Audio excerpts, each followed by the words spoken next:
Muito bem, nesse espaço do nosso Economia e Desenvolvimento, nós estamos aqui com desculpa dizer para as duas gatas, né, especialistas nas suas áreas de atuação. Uma delas é a Liz Marcela Alves. Vem pela primeira vez no programa, né, Liz? Primeira vez. De várias, né? Com certeza. Com certeza, Tá. esperamos que sim. A Liz, ela é especialista em liderança, tem várias especialidades, mas vamos ficar nessa aí, especialista em liderança, sabe por quê?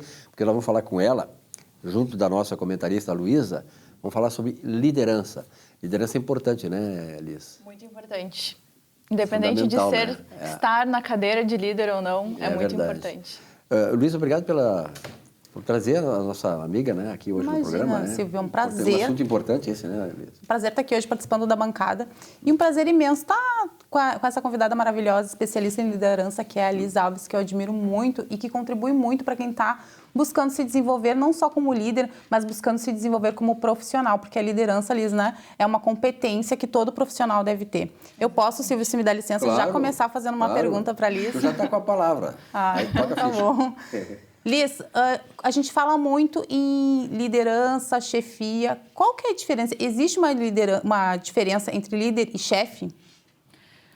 Eu sei que existem vários posts, inclusive ilustrando a diferença entre chefe e líder, mas no nosso dia a dia, chefe, gestor, gerente, líder, em tese, em prática, é a mesma coisa, né? O que eu costumo diferenciar entre ser um líder, um chefe, gerente eficaz e um líder que não é tão eficaz. E a diferença está justamente em como ele conduz as pessoas, como que ele consegue inspirar, desenvolver, engajar as pessoas para que eles façam exatamente aquilo que ele pediu, né? Então, na fábrica de calçado, eu nunca me esqueço de uma grande pessoa que passou na minha vida e ele disse assim, Liz, sabe quando que eu entendi o que era liderança? Quando tinha 200 pares de calçado para fazer e o rapaz disse assim, não, eu consigo dominar essa empresa, essa fábrica toda, eu tenho eles na minha mão. E ele disse, não, só vai ter na tua mão quando, de fato, acontecer a produção desses 200 pares de sapato de forma correta, sem passar em rejeitos e tá tudo ok. Aí sim tu pode dizer que tu manda em alguma coisa, que tu tem empresa na tua mão. E eu acredito que liderança boa é isso.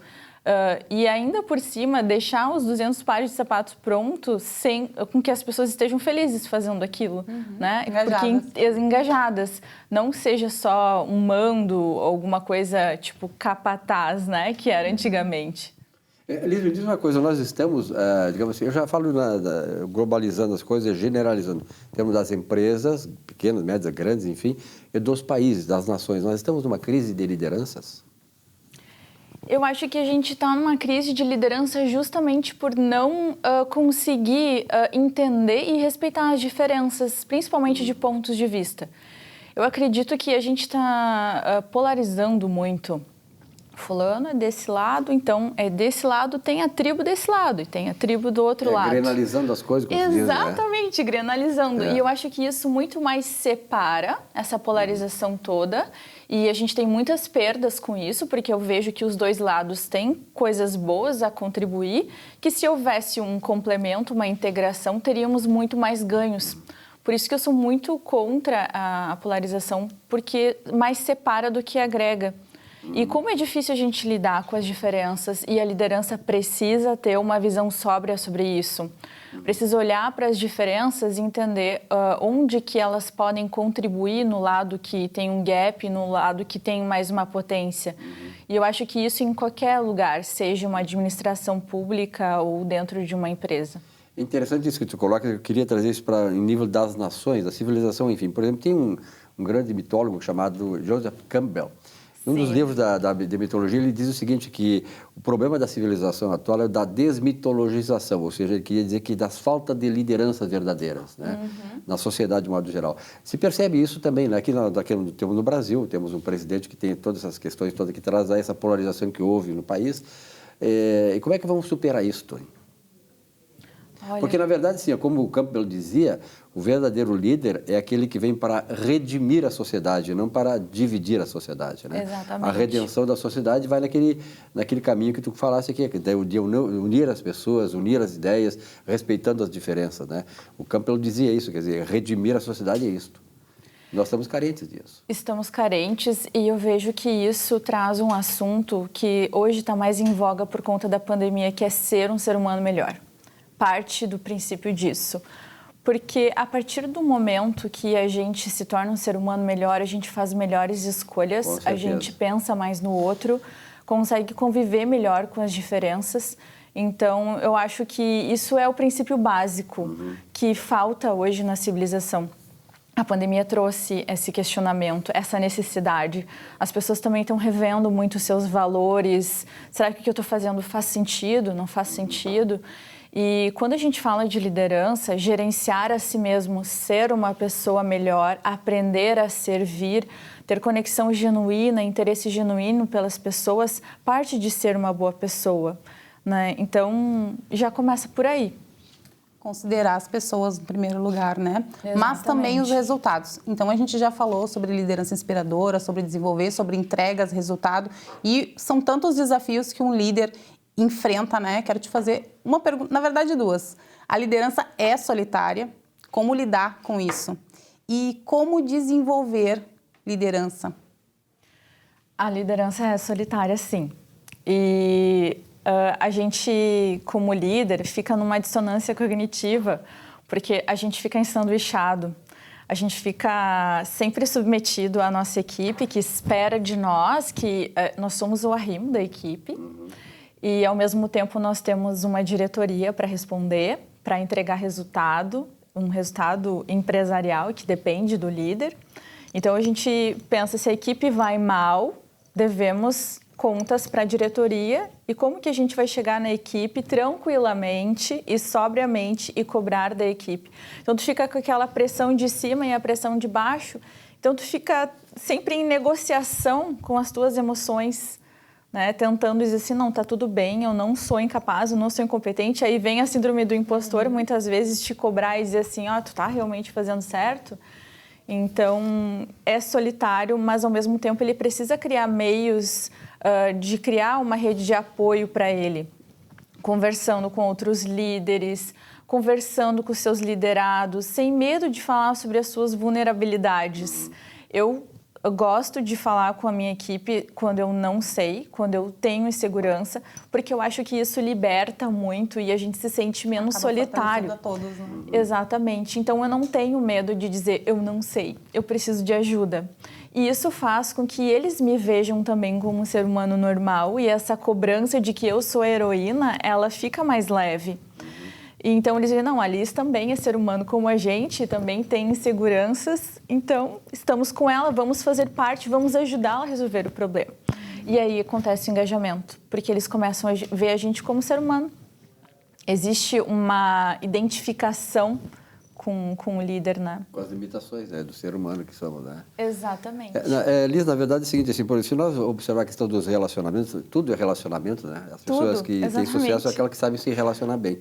De uma maneira geral, elas têm assim, 3 níveis de relacionamentos na vida, que é o nível afetuoso, que é da família, do amor, etc. e tal, o comercial, que é de negociações, e o agressivo, né? Um líder, como é que tu acha que ele deva, nesses 3 níveis de relacionamentos, ele deva gravitar? Assim? Ele tem que entender como é que, na hora do relacionamento afetuoso, na hora do comercial e na hora de ser agressivo também, porque a agressividade, não sei se tu concorda, ela também faz parte das relações, ela precisa muitas vezes da agressividade, né? Faz. Como é que tu encara isso? Inclusive, nos perfis de liderança que a gente chama de líderes natos, o nível de agressividade que não é interpretado como violência, mas é aquela pessoa que ela vai afinco no foco no resultado.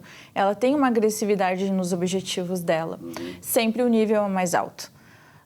Então, assim, o líder ele precisa conhecer muito bem a sua equipe para conseguir ir dosando quando ele deve ser mais afetuoso, quando ele deve ser mais comercial, negociador e quando ele deve ser mais agressivo. Existem perfis comportamentais que o líder precisa ser mais firme, porque é assim que ele consegue tirar resultado desse perfil comportamental. Já outros são perfis mais sensíveis, que são muito voltados para relacionamento. Então, precisa ser mais afetuoso. Então, o líder ele precisa conhecer muito bem de comportamento humano, conhecer gente. Ele precisa conhecer muito bem a sua equipe para que ele consiga ir se adaptando a cada pessoa. Então, líder, ele não vai liderar a equipe de forma genérica, ele vai liderar uma equipe individualizando cada indivíduo daquela equipe, olhando como que funciona, como busca resultado, como que ele lida sob pressão, se ele precisa de palavras de incentivo ou não, ou se ele precisa de um vamos lá ou de um empurrão. Então, eu acho que essa é a parte mais fundamental, assim, para entender quando dosar. Perfeito. Quando e como, né, Liz? E para entender dos outros, a gente precisa entender da gente mesmo. O autoconhecimento é fundamental também. A gente fala naquele combo, né? Liderança, promoção, gestão, ascensão profissional ligada à liderança. E isso é cultural. A gente sempre imagina que quando vai ter sucesso na carreira, quando vai conseguir se desenvolver, vai ter de presente ali a liderança. E muitas vezes eu não me sinto preparado ou não quero mesmo ser líder. Não está dentro, né, do que eu imagino para mim, eu não me vejo naquele papel. Isso pode acontecer por medo, que pode ser desenvolvido, né, através da orientação, e tu é orientadora de carreira. Mas a liderança, quando eu não identifico, tá tudo bem não ser líder, ou melhor, qual é a principal competência a ser desenvolvida? Por onde eu começo esse desenvolvimento? Se eu identifico, sim, que eu quero ser líder, mas hoje não me sinto preparado. Tá tudo bem não ser líder, porque assim, existem o perfil aconselhador e o perfil tomador de decisão. O líder, geralmente, ele é o tomador de decisão.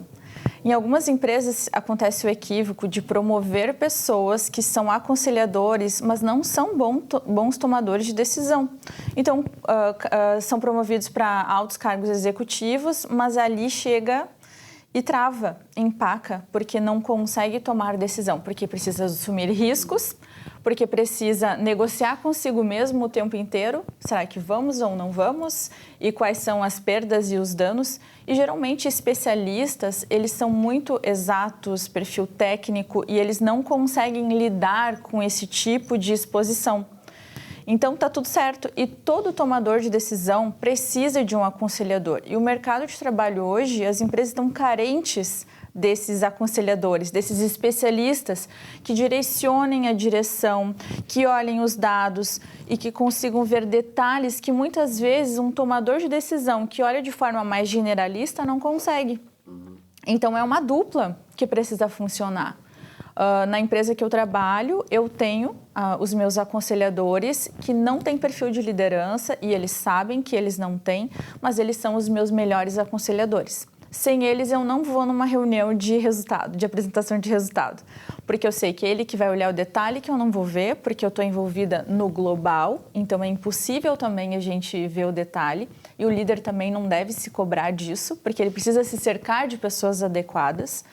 E só que esse especialista, geralmente, ele é mais introspectivo, ele é mais reservado. Por quê? Porque o radar dele está focado. E ele precisa ver meios para que o mercado reconheça ele e veja o valor e consiga remunerar ele da forma correta e reconhecer ele da forma correta para que ele não fique se cobrando, eu preciso ser líder para ser promovido.